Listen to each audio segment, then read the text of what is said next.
അസ്സലാമു അലൈക്കും വറഹ്മത്തുള്ളാഹി വബറകാതുഹു. എവർക്കും മദ്രസ ടിപ്സ് യൂട്യൂബ് ചാനലിലേക്ക് സ്വാഗതം. ഇസ്ലാം മത വിദ്യാഭ്യാസ ബോർഡ് മദ്രസയുടെ അർദ്ധവാർഷിക പരീക്ഷയിലെ 5ാം ക്ലാസ് അഖീദയുടെ മോഡൽ ക്വസ്റ്റ്യൻ പേപ്പറാണ് നാം പരിശോധിക്കുന്നത്. ചർച്ചയിലേക്ക് പ്രവേശിക്കുകയാണ്. ചോദ്യങ്ങൾ 7 സെഷനുകളിലായിട്ടാണ് ക്രമീകരിച്ചിട്ടുള്ളത്. 1ാം സെഷനിലേക്ക് പ്രവേശിക്കുകയാണ്. യോജിപ്പിക്കുക.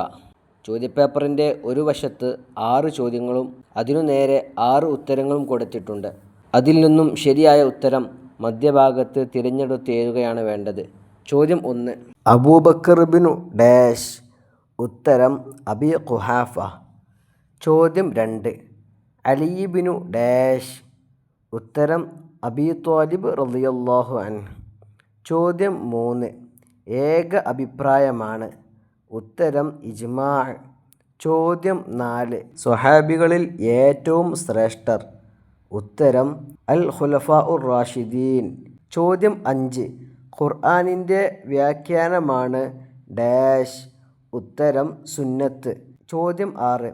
ഇസ്ലാമിൻ്റെ യഥാർത്ഥ മാർഗമാണ് ഡാഷ്. ഉത്തരം അഹ്ലുസുന്നത്തി വൽ ജമാഅ. പറയപ്പെട്ട ഉത്തരങ്ങളെല്ലാം പേജ് നമ്പർ 15, 17 എന്നീ 2 പേജുകളിൽ കാണാം. 1ാം സെഷൻ പൂർത്തിയായി. 2ാം സെഷനിലേക്ക് പ്രവേശിക്കുകയാണ്. പൂർത്തിയാക്കാം. ചോദ്യം 1. പരിശുദ്ധ ഖുർആനാണ് നബി സല്ലല്ലാഹു അലൈഹി വസല്ലമ തങ്ങളുടെ ഏറ്റവും ഡാഷ്. ഉത്തരം ഏറ്റവും വലിയ മുഅ്ജിസത്ത്. പാഠപുസ്തകത്തിലെ 10ാം പേജിലെ 14ാം വരിയിൽ ഉത്തരം കാണാം. ചോദ്യം 2. അള്ളാഹുവിൻ്റെ അടുക്കൽ സ്വീകാര്യമായ മതം ഡാഷ്. ഉത്തരം ഇസ്ലാം മാത്രമാണ്. പാഠപുസ്തകത്തിലെ 17ാം പേജിലെ 1ാം വരിയിൽ ഉത്തരം കാണാം. ചോദ്യം 3. എൻ്റെ വലിയനോട് ആരെങ്കിലും ശത്രുത കാണിച്ചാൽ. ഉത്തരം അവനോട് ഞാൻ യുദ്ധം പ്രഖ്യാപിച്ചിരിക്കുന്നു. പാഠപുസ്തകത്തിലെ 12ാം പേജിലെ 11ാം വരിയിൽ ഉത്തരം കാണാം. ചോദ്യം 4. നബി സല്ലല്ലാഹു അലൈഹി വസല്ലമ തങ്ങൾ വഫാത്താകുമ്പോൾ 100,000-ൽ പരം.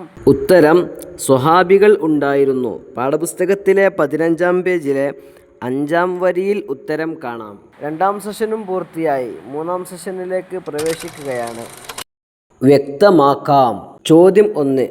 അസ്വഹാബി. ഉത്തരം മുഅ്മിനായ നിലയിൽ നബി സല്ലല്ലാഹു അലൈഹി വസല്ലമ തങ്ങളുടെ അടുക്കൽ അല്പമെങ്കിലും താമസിക്കുകയും മുഅ്മിനായി തന്നെ മരിക്കുകയും ചെയ്തവർക്കാണ് സ്വഹാബി എന്ന് പറയുന്നത്. പാഠപുസ്തകത്തിലെ 15ാം പേജിലെ 1, 2 വരികളിൽ ഉത്തരം കാണാം. ചോദ്യം 2. ഖിയാസ്. ഉത്തരം വ്യക്തമായ മതവിധിയുള്ള ഒരു കാര്യത്തിൻ്റെ വിധി വ്യക്തമായ മതവിധി ഇല്ലാത്ത അതുപോലെയുള്ള മറ്റൊരു വിഷയത്തിന് ബാധകമാക്കലാണ് ഖിയാസ്. പാഠപുസ്തകത്തിലെ 17ാം പേജിലെ 9, 10 എന്നീ വരികളിൽ ഉത്തരം കാണാം. ചോദ്യം 3. ദുആഉൻ. ഉത്തരം ആരാധ്യനാണെന്ന വിശ്വാസത്തോടെ അള്ളാഹുവിനോട് നടത്തുന്ന സഹായാർത്ഥനയാണ് അദ്ദുആ. പാഠപുസ്തകത്തിലെ 20ാം പേജിലെ അവസാനത്തെ 2 വരിയിൽ ഉത്തരം കാണാം. ചോദ്യം 4. മുഅ്ജിസത്ത്. ഉത്തരം അംബിയാ മുർസലുകൾ അള്ളാഹുവിൻ്റെ ദൂതന്മാരാണെന്ന് സമൂഹത്തെ ബോധ്യപ്പെടുത്താൻ അവർക്ക് അള്ളാഹു നൽകുന്ന അസാധാരണ സംഭവങ്ങളാണ് മുഅ്ജിസത്ത്. പാഠപുസ്തകത്തിലെ 9ാം പേജിലെ 2, 3 വരികളിൽ നിന്ന് ഉത്തരം ഗ്രഹിച്ചെടുക്കാവുന്നതാണ്. ചോദ്യം 5. ഷിർക്ക്. ഉത്തരം അള്ളാഹു അല്ലാതെ ഇബാദത്തിന് അർഹനായി മറ്റൊരാളുണ്ടെന്ന വിശ്വാസമാണ് ഷിർക്ക്. പാഠപുസ്തകത്തിലെ 6ാം പേജിലെ 14ാം വരിയിൽ നിന്ന് ഉത്തരം ഗ്രഹിക്കാവുന്നതാണ്. 3ാം സെഷനും പൂർത്തിയായി. 4ാം സെഷനിലേക്ക് പ്രവേശിക്കുകയാണ്. ഉത്തരം പറയാം.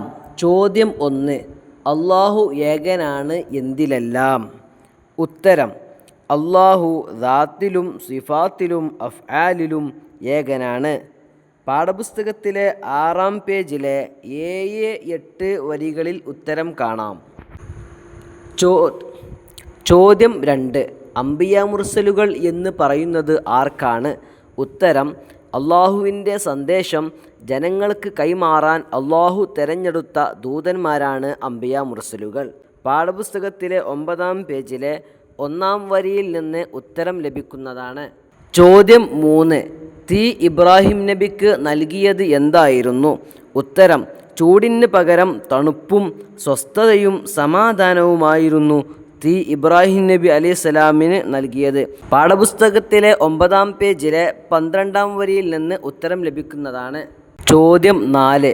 നബിയുടെ സമുദായത്തിൽ നരകത്തിൽ അല്ലാത്ത ഒരു വിഭാഗം ഏതാണ്?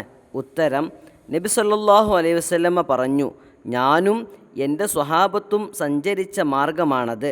പാഠപുസ്തകത്തിലെ 18-ാം പേജിലെ 12-ാം വരിയിൽ ഉത്തരം കാണാം. 4-ാം സെഷനും പൂർത്തിയായി. 5-ാം സെഷനിലേക്ക് പ്രവേശിക്കുകയാണ്. അർത്ഥം എഴുതുക. ചോദ്യം 1. അലാ ഇന്ന ഔലിയാ അല്ലാഹി ലാ ഖൗഫുൻ അലൈഹിം വലാഹും യഹ്സനൂൻ. ഉത്തരം: അറിയണേ, നിശ്ചയം അള്ളാഹുവിൻ്റെ ഔലിയാക്കൾക്ക് യാതൊരുവിധ ഭയവും ദുഃഖവും ഉണ്ടാവുകയില്ല. പാഠപുസ്തകത്തിലെ 12-ാം പേജിലെ 4-5 വരികളിൽ നിന്ന് ഉത്തരം മനസ്സിലാക്കാം. 5-ാം സെഷനും പൂർത്തിയായി. 6-ാം സെഷനിലേക്ക് പ്രവേശിക്കുകയാണ്. 2 വീതം എഴുതുക. 3 ചോദ്യങ്ങളാണ് കൊടുത്തിട്ടുള്ളത്. ഓരോ ചോദ്യങ്ങളുടെയും ഉത്തരങ്ങളിൽ നിന്ന് 2 എണ്ണം തിരഞ്ഞെടുത്താണ് ഓരോന്നിനും എഴുതേണ്ടത്. ചോദ്യം 1. കർമ്മശാസ്ത്ര വിദ്യയുടെ ക്രോഡീകരണം പൂർത്തീകരിച്ച ഇമാമുമാർ. ഉത്തരം: പേജ് നമ്പർ 18, 1, 2, 3 വരികളിൽ ഉത്തരം കാണാം. ഇമാം അബൂ ഹനീഫ റഹിമഹുല്ല, ഇമാം മാലിക് റഹിമഹുല്ല, ഇമാം ഷാഫിഈ റഹിമഹുല്ല, ഇമാം അഹ്മദ് ബിൻ ഹംബൽ റഹിമഹുല്ല എന്നീ 4 ഇമാമുമാരെയാണ് പുസ്തകത്തിൽ കൊടുത്തിട്ടുള്ളത്. ഇവരിൽ നിന്ന് 2 ഇമാമുമാരെയാണ് ഉത്തരമായി എടുത്തെഴുതേണ്ടത്. ചോദ്യം 2. നബി സല്ലല്ലാഹു അലൈഹി വസല്ലമയുടെ മുഅ്ജിസത്തുകൾ. ഉത്തരം: പുസ്തകത്തിൽ കൊടുത്ത ഉത്തരങ്ങൾ സ്ക്രീനിൽ കാണിക്കുന്നുണ്ട്. അവയിൽ നിന്ന് 2 എണ്ണം തിരഞ്ഞെടുത്ത് എഴുതുക. ചോദ്യം 3. മുബ്തദിഈങ്ങളുടെ അടയാളങ്ങൾ. ഉത്തരം: പുസ്തകത്തിൽ കൊടുത്ത ഉത്തരങ്ങൾ സ്ക്രീനിൽ കാണിക്കുന്നുണ്ട്. അവയിൽ നിന്ന് 2 എണ്ണം തിരഞ്ഞെടുത്ത് എഴുതുക. ചോദ്യം 4. പ്രാർത്ഥനയുടെ മര്യാദകൾ. ഉത്തരം: പുസ്തകത്തിൽ കൊടുത്ത ഉത്തരങ്ങൾ സ്ക്രീനിൽ കാണിക്കുന്നുണ്ട്. അവയിൽ നിന്ന് 2 എണ്ണം തിരഞ്ഞെടുത്ത് എഴുതുക. 6-ാം സെഷനും പൂർത്തിയായി. 7-ാം സെഷനിലേക്ക് പ്രവേശിക്കുകയാണ്. പൂരിപ്പിക്കുക. എൻ്റെ സ്വഹാബത്ത് ഡാഷ്, അവരിൽ ആരെ പിന്തുടർന്നാലും നിങ്ങൾ ഡാഷ് പ്രാപിച്ചവരാകും എന്ന് നബി സല്ലല്ലാഹു അലൈഹി വസല്ലമ പറഞ്ഞിരിക്കുന്നു. ഉത്തരം: എൻ്റെ സ്വഹാബത്ത് നക്ഷത്രതുല്യരാണ്. അവരിൽ ആരെ പിൻപറ്റിയാലും നിങ്ങൾ സന്മാർഗം പ്രാപിച്ചവരാകും എന്ന് നബി സല്ലല്ലാഹു അലൈഹി വസല്ലമ പറഞ്ഞിരിക്കുന്നു. പേജ് നമ്പർ 15-ലെ അവസാന 2 വരികളിൽ ഉത്തരം കാണാം. അൽഹംദുലില്ലാ, നമ്മുടെ ഈ ചർച്ച ഇവിടെ അവസാനിക്കുകയാണ്. ഇൻഷാ അല്ലാഹ് ഇനിയും തുടരും. നിങ്ങളുടെ വിലപ്പെട്ട അഭിപ്രായങ്ങളും നിർദ്ദേശങ്ങളും കമൻറ്റ് ബോക്സിലൂടെ ഞങ്ങളെ അറിയിക്കുമെന്ന പ്രതീക്ഷയോടെ അസ്സലാമു അലൈക്കും വറഹ്മത്തുള്ളാഹി.